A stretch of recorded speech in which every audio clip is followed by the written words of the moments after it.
ही लढाई आहे, हा संघर्ष आपल्या दोघांचा आहे आणि मी आशा बाळगते की तुम्ही या लढाईमध्ये मला साथ द्या।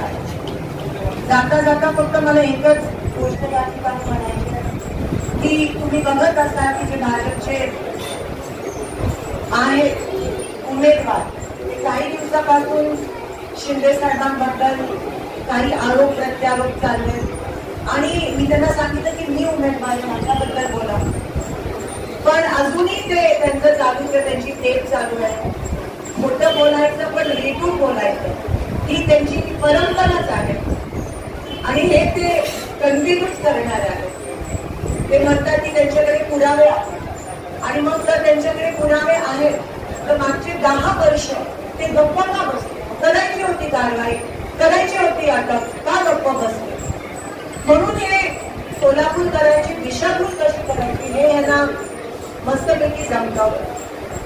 मला या निमित्ताने तुम्हाला अजून एक गोष्ट या ठिकाणी सांगायची आहे की हे तर त्यांनी केलं, शिंदे साहेबांवर आरोप प्रत्यारोप खोटं बोलतात, वेगळं बोलतात, पण माझा अंदाज असा आहे की कामाच्या मुद्द्यावर ते कधी बोलत नाही आणि म्हणून काही दिवसानंतर एक 30-35 दिवस इलेक्शनला राहिले ते कदाचित माझ्यावर आणि माझ्या कुटुंबावर वैयक्तिक आरोप सुद्धा करण्याची शक्यता आहे।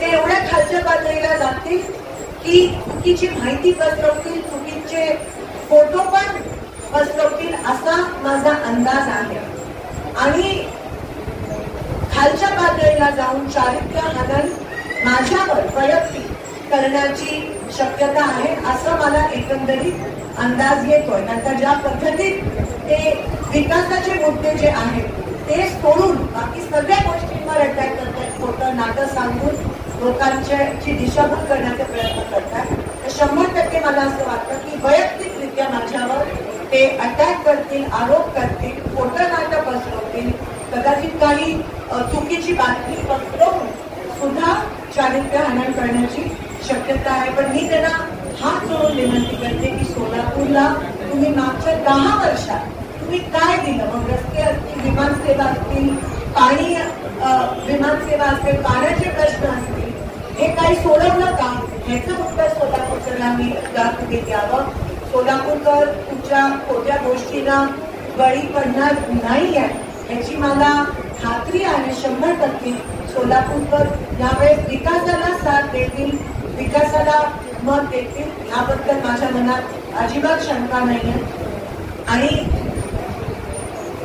तुम्हीच म्हणताना हल्ली काहीतरी सोशल मीडियावर चालू असतं की सोलापुरात रामराज्य येणार आहे, रामराज्य येणार आहे, म्हणजे हे कदाचित असं तर म्हणत नाहीये की मागच्या 10 वर्ष रावण राज्य होतं आणि त्याचीच पावती तुम्ही देत आहात। म्हणून मला असं वाटतं आपण ह्या लोकांपासून सावध राहूयात आणि मी एवढीच विनंती करते की येणारा जो संघर्ष आहे तो आपण मिळून लढूया आणि तुम्ही मला आशीर्वाद द्या मताच्या रूपात। लोकशाही वाचवण्यासाठी, संविधान वाचवण्यासाठी ही आपल्या आयुष्यातली खूप महत्वाची निवडणूक ठरणार आहे, एवढंच या ठिकाणी सांगते।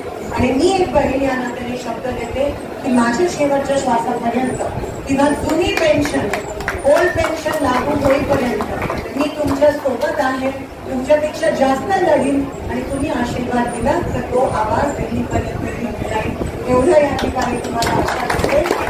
एकच मिशन जुनी पेन्शन हे मिळालंच पाहिजे आणि जाता जाता तो मी नेहमी बाहेर घोषणा देते, माझ्या विधानसभेच्या बाहेर आम्ही देत असतो आणि जिथे संघर्ष असतो तिथे आवाज पोहोचलाच पाहिजे आणि तुमच्या बाजूने आहे हा आवाज, म्हणून एकदा सगळ्यांचा मला साथ मिळते।